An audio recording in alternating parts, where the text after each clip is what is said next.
ಸ್ಟೈಲ್ನಲ್ಲಿ ವ್ಯಕ್ತಿಯ ಕಿಡ್ನಾಪ್ ಮಾಡಿದ ಆರೋಪಿಗಳನ್ನ ಪೊಲೀಸರು ಬಂಧಿಸಿದ್ದಾರೆ. ಬೇಗೂರಿನ ಅಕ್ಷಯನಗರದಲ್ಲಿ ಸ್ಪಾ ನಡೆಸ್ತಾ ಇದ್ದ ಅಶೀತ್ ಬೈಕ್ನಲ್ಲಿ ಮ್ಯಾನೇಜರ್ ಮನುಕುಮಾರ್ ಜೊತೆ ಸ್ಪಾದಿಂದ ಮನೆ ಕಡೆ ಹೊರಟಿದ್ರು. ಈ ವೇಳೆ ಕಾರ್ನಲ್ಲಿ ಫಾಲೋ ಮಾಡ್ಕೊಂಡು ಬಂದ ದುಷ್ಕರ್ಮಿಗಳು ಕಾರಿನಿಂದ ಕೂತಿದ್ದಾರೆ.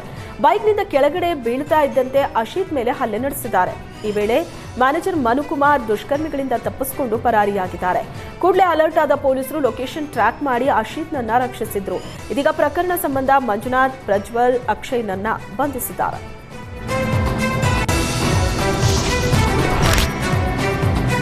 ವಿಧಾನಸೌಧದಲ್ಲಿ ಮಾಧ್ಯಮಗಳ ಸ್ವಾತಂತ್ರ್ಯ ಹತ್ತಿಕ್ಕೋದಕ್ಕೆ ಸರ್ಕಾರ ಮುಂದಾಗಿದೆ. ವಿಧಾನಸೌಧದಲ್ಲಿ ಸರ್ಕಾರ ಸೂಚಿಸಿದ ಸ್ಥಳದಲ್ಲಿ ಮಾತ್ರ ಮಾಧ್ಯಮಗಳಿಗೆ ಪ್ರವೇಶ ನೀಡಬೇಕು ಅಂತ ಪತ್ರ ಬರೆದಿದ್ದಾರೆ. ವಾರ್ತಾ ಇಲಾಖೆಗೆ ಸಿಬ್ಬಂದಿ ಆಡಳಿತ ಸುಧಾರಣಾ ಇಲಾಖೆ ಪತ್ರ ಬರೆದಿದೆ. ವಿಧಾನಸೌಧದಲ್ಲಿ ನಿಗದಿಪಡಿಸಿದ ಸ್ಥಳದಲ್ಲೇ ಬೈಟ್ ತಗೋಬೇಕು. ನಿಗದಿತ ಸ್ಥಳ ಬಿಟ್ಟು ಬೇರೆ ಕಡೆ ರಾಜಕೀಯ ನಾಯಕರನ್ನ ಮಾತನಾಡಿಸುವಂತಿಲ್ಲ. ಡಿಪಿಎಆರ್ ಇಲಾಖೆ ವಿಧಾನಸೌಧದಲ್ಲಿ ಅಂತ ದರ್ಬಾರ್ ಆದೇಶ ಹೊರಡಿಸಿದೆ. ಕಳೆದ ವಾರ ವಿಧಾನಸೌಧದಲ್ಲೇ ಡಿಪಿಎಆರ್ ಸಿಬ್ಬಂದಿ ಕಳ್ಳತನ ಮಾಡಿದ್ದ 300 ಗ್ರಾಂ ಚಿನ್ನ ಕದ್ದ ಸುದ್ದಿ ಬಯಲು ಮಾಡಿದ್ದಕ್ಕೆ ಮಾಧ್ಯಮಗಳ ಮೇಲೆ ಸಿಟ್ಟಿಗೆದ್ದು ಈ ಕ್ರಮಕ್ಕೆ ಮುಂದಾಯ್ತಾ ಅನ್ನೋ ಚರ್ಚೆಗೆ ಇದು ಗ್ರಾಸವಾಗಿದೆ.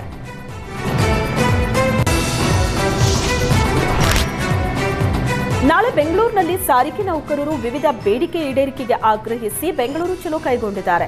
ಫ್ರೀಡಂ ಪಾರ್ಕ್ನಲ್ಲಿ ಸಾರಿಗೆ ನೌಕರರು ಪ್ರತಿಭಟನೆ ನಡೆಸಲಿದ್ದಾರೆ. ವೇತನ ಪರಿಷ್ಕರಣೆ ಮತ್ತು 36 ತಿಂಗಳ ಹಿಂಬಾಕಿ ಪಾವತಿಗೆ ಆಗ್ರಹಿಸಿ ಹೋರಾಟ ನಡೆಸಲಿದ್ದಾರೆ. ನೌಕರರು ಸರ್ಕಾರದ ಮುಂದೆ ವಿವಿಧ ಬೇಡಿಕೆ ಇಟ್ಟಿದ್ದಾರೆ. ವೇತನ ಹಿಂಬಾಕಿ ಮತ್ತು ವೇತನ ಪರಿಷ್ಕರಣೆ ಆಗಬೇಕು. 2024ರ ಜನವರಿ 1ಕ್ಕೆ ಅನ್ವಯವಾಗುವಂತೆ ವೇತನ ಪರಿಷ್ಕರಣೆ ಮಾಡಬೇಕು ಅಂತ ಆಗ್ರಹಿಸಿದ್ದಾರೆ. ನಾಳೆ ಸಂಜೆ ಒಳಗಡೆ ಬೇಡಿಕೆ ಈಡೇರಿಸಲು ರಾಜ್ಯ ಸರ್ಕಾರಕ್ಕೆ ಡೆಡ್ಲೈನ್ ನೀಡಿದ್ದು, ಬೇಡಿಕೆ ಈಡೇರಿಸೋದಕ್ಕೆ ವಿಫಲವಾದರೆ ನಾಳೆ ಸಂಜೆಯಿಂದ ಬಸ್ ಬಂದ್ ಮಾಡೋದಕ್ಕೆ ನಿರ್ಧರಿಸಿದ್ದಾರೆ.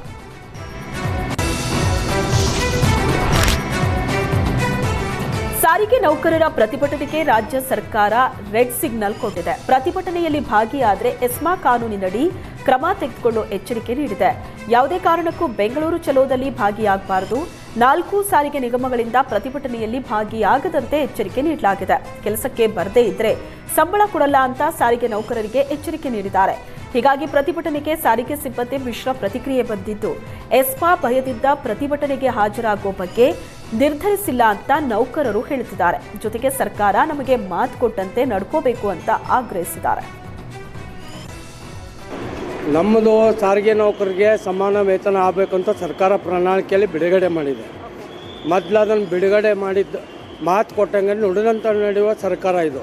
ನಮಗೆ 2024ರಿಂದ ಅಗ್ರಿಮೆಂಟ್ ಆಗಬೇಕು, ಅದು ಮಾಡಿಲ್ಲ. 38 ತಿಂಗಳದ್ದು ಹರಿಯಾಸ್ ಬರಬೇಕು, ಅದು ಬಂದಿಲ್ಲ. ಅತಿ ಶೀಘ್ರವಾಗಿ ಬಿಡುಗಡೆ ಮಾಡಲಿ. ನೌಕರು ತುಂಬ ಕಷ್ಟದಲ್ಲಿದ್ದಾರೆ. ಒಂದು ಹೊತ್ತಿನ ಊಟಕ್ಕೂ ಕಷ್ಟ ಇದೆ ಇವಾಗ. ಯಾಕಂದರೆ ಈಗಿನ ಪರಿಸ್ಥಿತಿ ರೇಟ್ ಏರೋದ್ರಿಂದ ಸಾರಿಗೆ ನೌಕರರ ಕಷ್ಟ ಯಾವ ಸರ್ಕಾರನೂ ಸ್ಪಂದಿಸ್ತಾ ಇಲ್ಲ.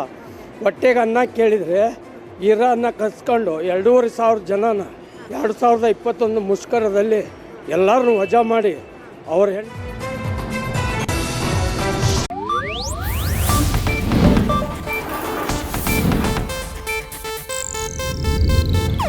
ಇದು ಏಷ್ಯಾನೆಟ್ ನ್ಯೂಸ್ ನೆಟ್ವರ್ಕ್ ಪ್ರಸ್ತುತಿ.